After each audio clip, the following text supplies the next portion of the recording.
rather only.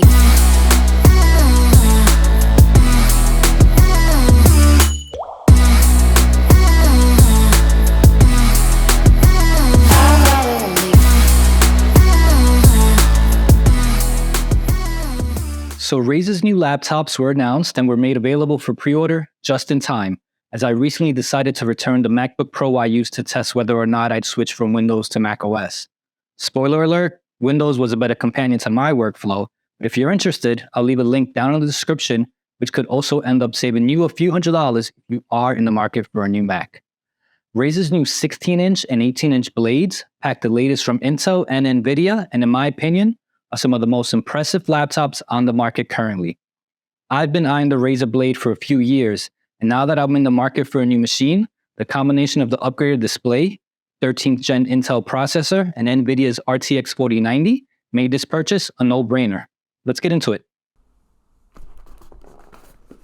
This is the Razer Blade 16, Razer's black 16-inch gaming laptop with Intel's latest 13th gen Intel Core i9 processor and NVIDIA's latest GeForce RTX 4090. It's got 32GB of RAM, 2TB of storage, and a unique dual-mode mini LED display. It comes with a 330-watt power adapter and retails for $4,300. This presentation at first doesn't come across as premium as I'd like, and I'm not a fan of the box-within-a-box execution.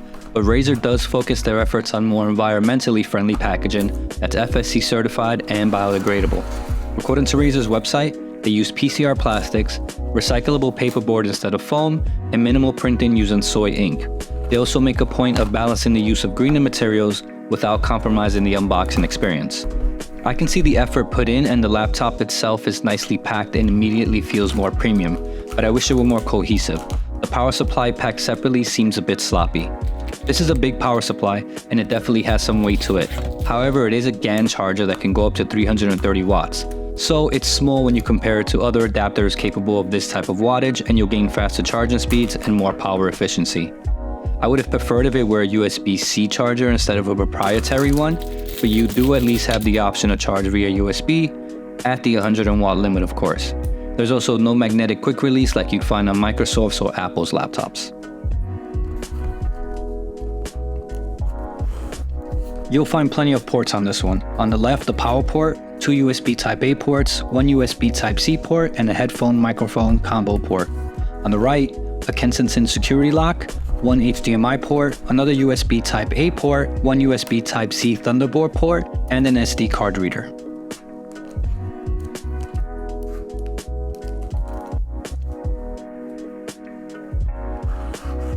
This is packaged nicely, and there's a bit of a mission statement tying back to Razer's responsible design, printed on the top inside cover. The design language of the packaging doesn't quite match the sleek aesthetics of the hardware, but it's still very well done. The included paperwork is minimal and nicely enclosed within a branded envelope, notched snugly into the packaging right under the laptop, which is rightly the star of the show.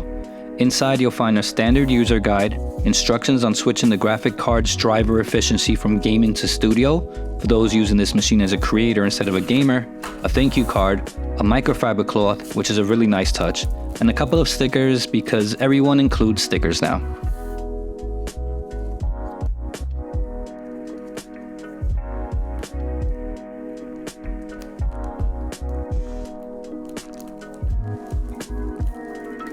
Similar to Apple's laptops, Razer also utilizes a unibody design, made of anodized aluminum, which is immediately noticeable as this feels solid, balanced, and cool to the touch.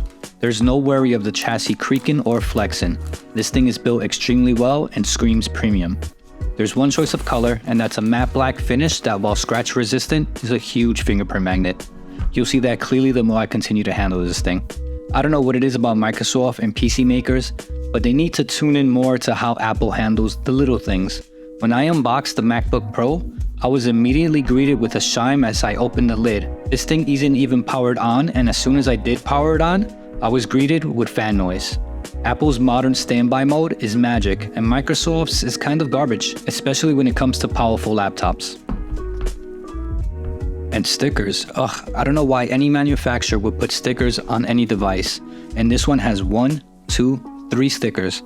Though I will say they were very easy to remove and left no residue. Again, the little things.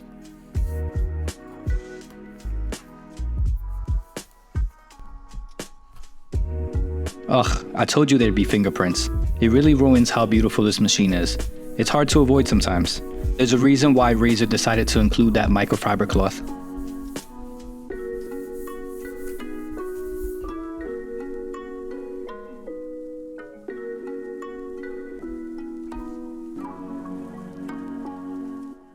I'm excited to get some more work done on this machine. It's plenty powerful, well built, has a gorgeous display, and is super sleek. I actually edited this video using it and had no issues while editing or rendering the footage. It went smoothly and exported quickly. So far, I'm very happy with my purchase, and I'm impressed with what Razer has done here. I'm Dre, this is Attention Spent, see you in the next one.